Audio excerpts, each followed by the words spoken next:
La chronique juridique, une présentation de PME Internotaire Montmagny. Des conseillers dynamiques et efficaces, 4 notaires et une avocate au 111 avenue Collin, 418 248 14 14. Alors, je vous souhaite la bienvenue à cette autre chronique juridique en compagnie de Maître Nathalie Dubé du bureau PME Internotaire à Montmagny, 111 avenue Collin, 248 14 14. Bonjour. Bonjour. Ça va bien? Oui. Bon, depuis quelques chroniques, on est dans les recherches testamentaires, dans les successions, dans les arrangements funéraires, mais ça fait partie de la vie. Oui. La mort fait partie de la vie. Exactement. Alors, je pense, ce que je comprends très bien des dernières chroniques et de celles qu'on va faire aujourd'hui, c'est que c'est important de bien se préparer à passer au-delà. Oui, au-delà. Hein? Puis, s'assurer aussi que nos familles, ceux qui restent, c'est ça plus légèrement. Donc, qu'il y ait le moins de problèmes possible. Quand on est vivant, on est capable de gérer nos affaires, mais quand on n'est plus là, les gens ne savent pas nécessairement ce qu'on possède, comment on fonctionnait et tout ça. Donc, tu sais, quand votre mère décède, vous ne connaissez pas nécessairement, à moins de s'occuper de ses affaires parce qu'elle est âgée, à quel endroit elle fait affaire, elle a-tu fait un testament, c'était qui son notaire. C'est pas des choses qu'on parle au dimanche soir autour de la table. Oui, il y a bien d'autres choses à parler, puis c'est pas le meilleur sujet. La dernière fois, Maître Dubé, on a parlé qu'au décès, il y a un gel des comptes qui se fait. Oui. Ça, c'est automatique. Oui, c'est ça. Donc là, ce que je veux parler aujourd'hui, c'est vraiment ce qui est requis au départ pour le règlement de la succession. Parce que, comme je vous l'ai dit plus tôt, le gel des comptes s'effectue au moment du décès. C'est pas mal plus rapide qu'on pense aussi. Donc, c'est surtout que ici, on est une petite communauté, donc les décès, ça se sait rapidement, les avis et tout ça, fait que les institutions financières ou même quelqu'un de la famille peut appeler l'institution financière. Et avec l'électronique aujourd'hui, ben, c'est facile. Oui, le décès est su rapidement, puis tout est gelé.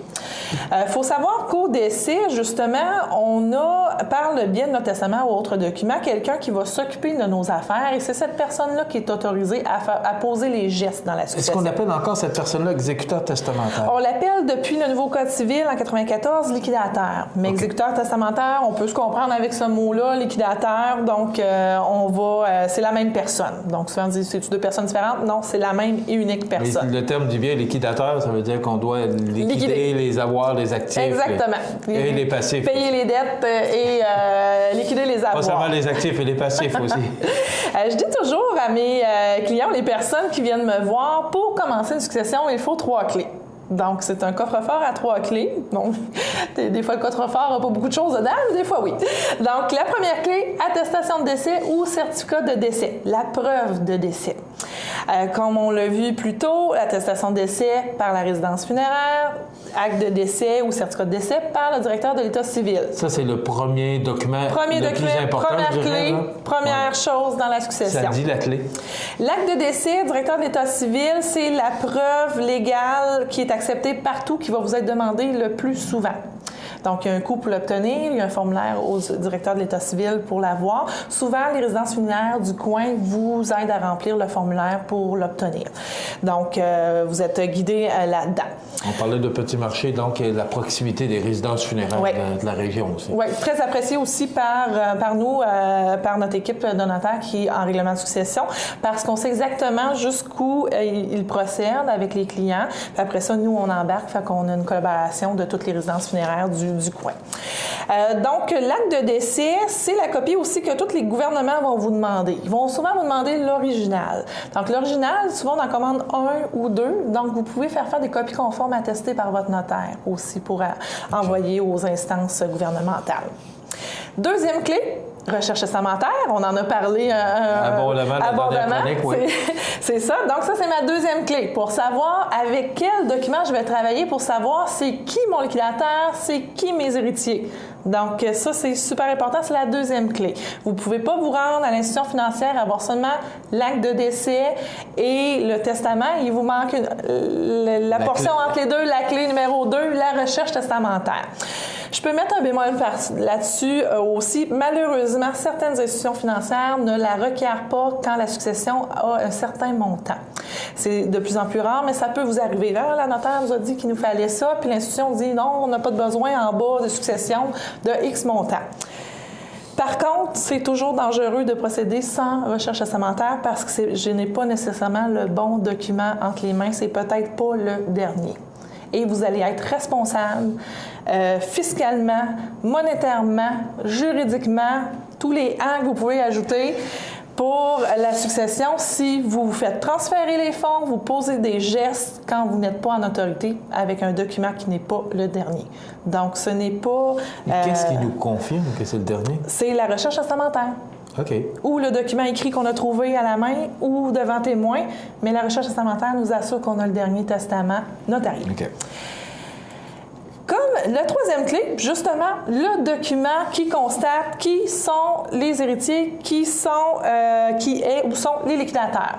Là, j'ai pas juste le testament dans lequel je peux avoir cette information-là. C'est sûr que le testament est un des documents. Je peux avoir aussi le contrat de mariage. Donc, contrat de mariage, la fameuse clause au dernier vivant les biens, c'est un testament. C'est considéré comme un testament. Donc, si je n'ai pas fait de testament devant notaire, je n'ai pas laissé de note écrite, je n'ai pas laissé rien devant témoin, mais que j'ai un contrat de mariage avec la clause au dernier vivant les biens, habituellement, au dernier vivant les biens, ça le dit, c'est tout le conjoint qui hérite. C'est ce document-là qui va déterminer que le conjoint est liquidateur et notre héritier. Par contre, il peut arriver que j'ai pas trouvé de testament notarié, j'ai pas de note écrite, j'ai pas de testament devant témoin, j'ai pas de contrat de mariage, j'ai rien. Donc, qu'est-ce qui s'applique à ce moment-là? C'est la loi, le Code civil du Québec. Okay. Une des grosses rumeurs, si on n'a pas de papier, tout va s'en aller au gouvernement. Ça, on entend souvent ça, pas nécessairement juste des personnes âgées. Je l'ai entendu d'ailleurs, oui. C'est ça, tout s'en va au gouvernement. C'est pas vrai. On a une loi, je pourrais pas vous dire combien d'articles, 3000 quelque chose, mais il y a une section qui vient dire exactement qu'est-ce qui se passe lorsqu'on n'a pas de testament. Donc, on a vu, M. Sanson vous a fait une belle présentation dernièrement, puis je vais vous en faire une aussi plus tard, on va revenir là-dessus parce que c'est pas encore ancré dans la mémoire des gens. Le Code civil, il va venir nous dire, bon, est-ce que je suis mariée ou pas? Comment ça va? Qui sont mes héritiers? Qui va être mon liquidateur? Et tout ça si je n'ai pas fait de document.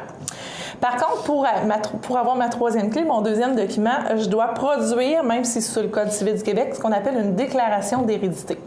Donc, c'est un document devant notaire qui va venir attester que vous êtes bel et bien les personnes qui sont héritières, héritiers, et le liquidateur en vertu du Code civil du Québec. Donc, c'est comme vous venez aller chercher l'étampe d'un juriste qui vous dit, oui, j'ai regardé le Code civil, j'ai regardé votre famille, la succession de la personne décédée, et j'ai les bonnes personnes en place selon le Code civil, et on étampe. Donc, c'est la troisième clé qui pourrait être requise pour aller débloquer, partir la succession, commencer le règlement et tout ça. Fait que c'est pour ça quand on voit au funérailles, là, les gens, oh, qu'est-ce qu'on a dans le testament? On veut la lecture, on veut ci, on veut ça. On n'est pas prêt encore. On ne sait pas si on a le dernier document. Souvent, on s'en doute que papa, maman n'en a pas fait d'autres, mais je ne suis pas encore prête. Je peux avoir des surprises. Que papa a peut-être venu en faire un autre avant hier. On va souvent à l'hôpital, on va souvent en résidence sur les... En fin de vie. En fin de vie, donc il peut y avoir des changements. C'est sûr que la plupart du temps, les gens, on sait pas mal, mais tant qu'on n'a pas la recherche, on n'est pas assuré d'avoir le dernier testament. Et la lecture du testament, est-ce que ça fait partie d'une clé? La lecture du testament, ça ne fait pas partie d'une clé. C'est qu'on se fait souvent demander, est-ce que c'est obligatoire, la lecture du testament? Ce n'est pas obligatoire. C'est vraiment le testateur, donc la personne qui a fait son testament, qui décide si elle veut obligatoirement qu'une lecture de testament soit à son liquidateur ou au liquidateur et aux héritiers. Et si on veut respecter les règles des funérailles? Parce que souvent, il y a des demandes de façon de faire des funérailles qui est dans le testament. C'est certain que... volonté, là. Oui, c'est certain que si on l'a trouvé dans les choses de notre père, notre mère, notre conjoint, on peut lire, on peut voir la section des funérailles, mais on ne saura pas tout de suite si pour le reste, c'est le dernier, même pour les funérailles. Fait que c'est pour ça que j'opte beaucoup pour les préarrangements puis en parler à notre famille. Parce que le testament, oui, on met des choses là-dedans, mais souvent, on sait que c'est le dernier beaucoup plus longtemps après les funérailles. Fait que c'est pour ça que c'est pas le véhicule idéal, même si on laisse des indications à l'intérieur pour ça. Fait que la lecture, elle n'est pas obligatoire. Elle est obligatoire si le défunt l'a exigé dans son testament. Par contre, le liquidateur peut choisir de demander à un notaire de faire la lecture à la famille, aux héritiers, pour que tout le monde entende les mêmes informations en même temps. Je dis souvent, vous connaissez votre monde, vous connaissez votre famille, vous connaissez vos héritiers. Est-ce qu'il y en a qui peuvent faire du trouble un peu? Ou demander des documents qui n'ont pas droit, ou savoir qui a accès au testament ou pas. Ça, l'accès au testament, je vais vous faire une chronique juste sur ça. Parce qu'on a beaucoup de téléphones, ça a évolué aussi dans la dernière année, les règles pour ça, fait que je vais vous parler juste de ça plus tard. Fait que la lecture de testament, souvent, il y a des liquidateurs qui choisissent, bon, Maître Dubé, on serait tous disponibles, telle date, telle heure, êtes-vous disponible, on vous ferait lire le testament, donner les explications, puis après ça, le liquidateur peut faire le règlement sans le notaire. Ça dépend vraiment des biens que vous possédez, puis des façons de faire. Si c'est pas trop compliqué. Si ça Exactement. devient compliqué, comme vous l'avez dit, ben c'est toujours mieux de procéder légalement pour faire des choses dans les règles de l'art. C'est ça. Donc, c'est tout ça. C'est 3 clés, mais 3 clés importantes et 3 clés pas toujours faciles à trouver. Non, surtout que si on n'est pas habitué ou qu'on ne connaît pas ça, qu'on n'aime pas la paperasse, parce que c'est administratif au départ. Tu sais, je rencontre les familles qui sont endeuillées, puis on n'est pas dans l'émotion pour être dans les documents. Donc, c'est pour ça qu'on essaie de les accompagner. Et le plus possible, des fois, les gens trouvent que je vais pas vite pour les rencontrer, mais j'attends toujours après les funérailles pour une rencontre. Sinon, on ne capte pas toute l'information parce qu'on est dans nos émotions, puis c'est bien normal, il faut les vivre. Est-ce qu'il y a une clé plus importante que les autres? Non, les 3 vont ensemble. Les 3 vont ensemble. Une ne va pas sans l'autre. C'est ça, vraiment... exactement. C'est sûr que par la suite, on a pas mal besoin du testament plus que des 2 autres, mais c'est... Quand on se fait demander des documents par les institutions ou le gouvernement, c'est toujours acte de décès, recherche testamentaire, testament. Ils vont ensemble, ces 3-là. Merci beaucoup. C'est très intéressant et ça vous démontre l'importance de consulter avant et d'être certain que lorsque le jour sera venu, que toutes vos choses se feront ou se liquideront ou iront aux bonnes personnes et que vous aurez vraiment tous les arrangements dont vous avez souhaité légalement, puis dans les règles de l'art. C'est ce que je comprends très bien. Maître Nathalie Dubé, merci beaucoup. C'est très intéressant. Ça complète notre chronique juridique pour aujourd'hui. PME Internotaire, 111 Avenue Colin-Montmagny, 248-1414. Et vous aurez toute l'information nécessaire pour prendre des bonnes décisions et surtout des bonnes dispositions. Merci. On s'arrête.